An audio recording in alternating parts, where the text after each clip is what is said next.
Hello friends, study for লক্ষ্য YouTube চ্যানেলের পক্ষ থেকে আপনাদেরকে স্বাগত জানাই।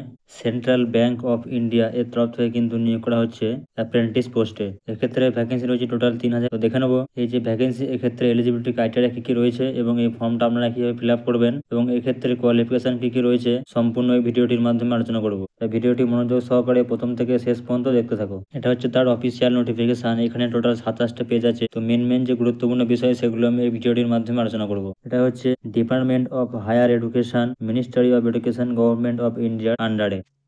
Engagement of apprentice under apprentice act 1961 for 2024 এবং 25। এক্ষেত্রে সম্ভবত যে ভ্যাকেন্সি সেটা হচ্ছে এখানে দিয়ে দিয়েছে 3000টি ভ্যাকেন্সি এখানে রয়েছে সম্ভবত। Opening date for online registration হচ্ছে 21/2/2024, অর্থাৎ ফেব্রুয়ারি 21 তারিখে এটা শুরু হয়ে গেছে এবং closing date for online registration এটা হচ্ছে মার্চের 6 তারিখের, এটা কিন্তু ক্লোজিং ডেট। এবং এক্ষেত্রে যে এক্সামটা হবে তার সম্ভবত ডেটটা এখানে দিয়ে দিয়েছে মার্চের 10 তারিখে। নেক্সট হচ্ছে এখানে এলিজিবিলিটি ক্রাইটেরিয়া। এক্ষেত্রে আপনাকে অবশ্যই একজন ভারতীয় নাগরিক হতে হবে অথবা নেপাল বা ভুটান থেকে উঠে আসা তিব্বতী বা রিফিউজি হয়ে থাকলে এক্ষেত্রে আবেদন করতে পারবেন, এবং যারা Indian origin who has migrated from Pakistan Burma থেকে এসেছিল তারাও কিন্তু এখানে আবেদন করতে পারবে শর্ত সাপেক্ষে।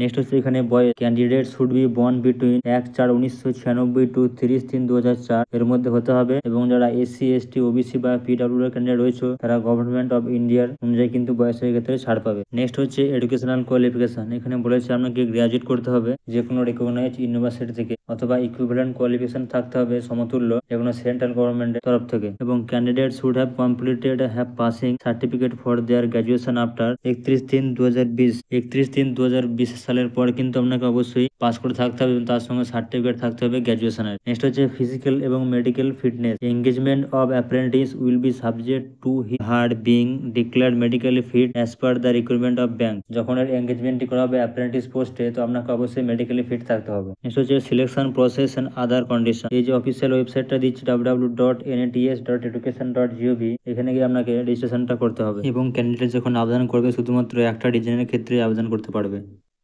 নেক্সট হচ্ছে সিলেকশন প্রসেস। এক্ষেত্রে সিলেকশন প্রসেস হচ্ছে প্রথমে হচ্ছে অনলাইন রিটেন টেস্ট। এক্ষেত্রে বলে দিয়েছে the online return examination will consist of 5 parts. 5টা পার্টে কিন্তু এখানে ভাগ করা হবে। এক নম্বর হচ্ছে quantitative general English and reasoning aptitude and computer knowledge, এবং 2 নম্বরে বলেছে এখানে বেসিক রিটেল লায়াবিলিটি প্রোডাক্ট, এবং 3 নম্বরে হচ্ছে বেসিক রিটেল অ্যাসেট প্রোডাক্টস, এবং 4 নম্বরে হচ্ছে এখানে বেসিক ইনভেস্টমেন্ট প্রোডাক্ট, এবং 5 নম্বরে রয়েছে এখানে basic insurance product. Selection will be based on merit as per vacancy. যা ভ্যাকেন্সি আছে সেই অনুযায়ী কিন্তু আপনাদের এক্ষেত্রে মেরিট কিন্তু তৈরি হবে। নেক্সট হচ্ছে merit list is to be drawn depending upon the vacancy. Vacancy অনুযায়ী কিন্তু এই যে মেরিট সেটা কিন্তু আপ ডাউন হতে পারে। নেক্সট এখানে বলেছে in case more than one candidate score same marks in the merit list such candidate will be ranked in the merit list according to their age in descending order. যদি একের বেশি কোনো candidate একই marks পেয়ে থাকে তো সেক্ষেত্রে তাদের বয়সের অনুযায়ী সেক্ষেত্রে মেরিট লিস্ট তৈরি হবে, অর্থাৎ যাদের বয়স বেশি আছে তাদেরকে এখানে আগে অগ্রাধিকার দেওয়া হবে। 2 নম্বর হচ্ছে local language proof. The candidate should B proficient in local language, অর্থাৎ আপনি যে রিজিয়নে বা যে জায়গার জন্য আবেদন করবেন সেখানকার কিন্তু লোকাল ল্যাঙ্গুয়েজ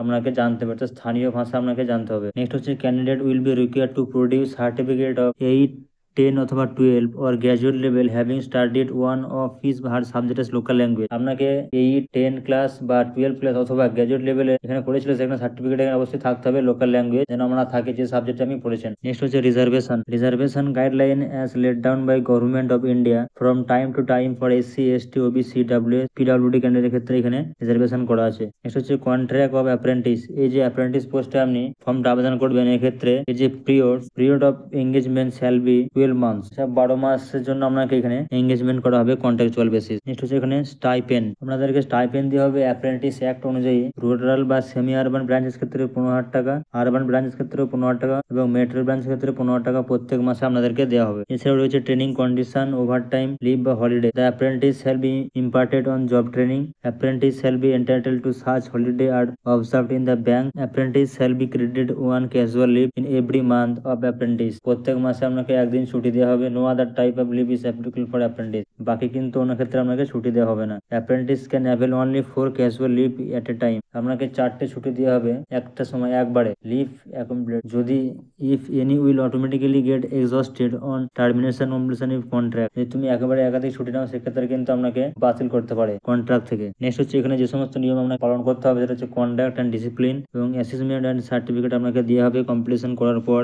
অ্যাপ্রেন্টিসশিপ ট্রেনিং করার পর আপনাকে একটা সার্টিফিকেট কিন্তু দেওয়া হবে। নেক্সট হচ্ছে এখানে রিল্যাক্সেশন ইন এজ লিমিট। এক্ষেত্রে শিডিউল কাস্ট বা শিডিউল ট্রাইব যে সমস্ত ক্যান্ডিডেট রয়েছে সেক্ষেত্রে বয়সে ছাড় পাবে এখানে 5 বছর, এবং যারা আদার ব্যাকওয়ার্ড ক্লাস বা ওবিসি বা নন ক্রিমি লেয়ার তারা এখানে বয়সে ছাড় পাবে 3 বছর, এবং পার্সন উইথ ডিসেবিলিটি আছে শারীরিকভাবে অক্ষমতা সেক্ষেত্রে বয়সে ছাড় পাবে 10 বছর, এবং পার্সন অ্যাফেক্টেড বাই 1984 রিয়টস 1984 সালে দাঙ্গা যেটা ছিল যারা অ্যাফেক্টেড হয়েছিল ক্ষতিগ্রস্ত হয়েছিল তারা এখান থেকে বয়সে ছাড় পাবে 5 বছর, এবং যে সমস্ত বিধবা বা ডিভোর্স উমেন আছে বা উমেন লিগালি সেপারেট আছে from their husband who have not remarried, এবং যারা স্বামীর সঙ্গে বিবাহ বিচ্ছিন্ন আছে এবং দ্বিতীয়বার কোনো বিবাহ করেনি সেক্ষেত্রে ছাড় পাবে। যারা জেনারেল বা ইডাব্লিউএস ক্যান্ডিডেট রয়েছে তারা বয়সে ছাড় পাবে 35 বছর, এবং যারা ওবিসি রয়েছে তারা বয়সে ছাড় পাবে 38 বছর, এবং যারা রয়েছে এসসি এসটির মধ্যে তারা এখানে ছাড় পাবে 40 বছর। নেক্সট হচ্ছে এখানে জেনারেল কন্ডিশন, এটা দেখে নেবেন আপনারা। এই সম্পূর্ণ নোটিফিকেশনটি আমি আমার টেলিগ্রাম চ্যানেলে দিয়ে দেবো, সেখান থেকে ভালো করে আপনারা দেখে নেবেন। নেক্সট হচ্ছে এখানে অ্যাপ্লিকেশন বা এক্সামিনেশন বা ইনিশিয়েশন ফি। এক্ষেত্রে ফি রয়েছে পিডাব্লিউডি ক্যান্ডিডেট ক্ষেত্রে 400 টাকা প্লাস জিএসটি, এবং শিডিউল কাস্ট শিডিউল ট্রাইব বা অল ওমেন ক্যান্ডিডেট বা ইডাব্লিউএস এদের ক্ষেত্রে ফি রয়েছে 600 টাকা প্লাস জিএসটি। বাকি যে সমস্ত ক্যান্ডিডেট রয়েছে এখানে অল আদার ক্যান্ডিডেট তাদের ক্ষেত্রে ফি রয়েছে 800 টাকা প্লাস জিএসটি। এখানে জিএসটি লাগবে 18%। নেক্সট হচ্ছে এখানে নিচের দিকে চলে আসবেন এবং এখানে দেখতেই পাচ্ছেন লেখা আছে অ্যানেক্সারি 1 details of vacancy for the engagement of 3000 vacancy. এখানে টোটাল 3000 ভ্যাকেন্সি ক্ষেত্রে রয়েছে। তো কোথায় কোথায় ভ্যাকেন্সি রয়েছে, কোন স্টেটে কত রয়েছে বা কোন জোনে কত রয়েছে, এবং এসসি এসটি ওবিসি জেনারেল প্রত্যেকটি ক্যান্ডিডেটের ক্ষেত্রে কিন্তু আলাদা আলাদা করে দিয়ে দিয়েছে। প্রথমে আছে এখানে আন্দামান অ্যান্ড নিকোবর আইল্যান্ড, এক্ষেত্রে জোন হচ্ছে কলকাতা। এসেছে Andaman and Nicobar island Indian territory, এক্ষেত্রে হচ্ছে কলকাতা সাউথ। এভাবে প্রত্যেকটি স্টেটের জন্য এখানে দিয়ে দিয়েছে। এই সম্পূর্ণ চার্টটা আপনারা দেখে নেবেন। আমি এই নোটিফিকেশনটি আমার টেলিগ্রাম চ্যানেলে দিয়ে দেবো, ওখান থেকে আপনারা ভালো করে দেখে নেবেন।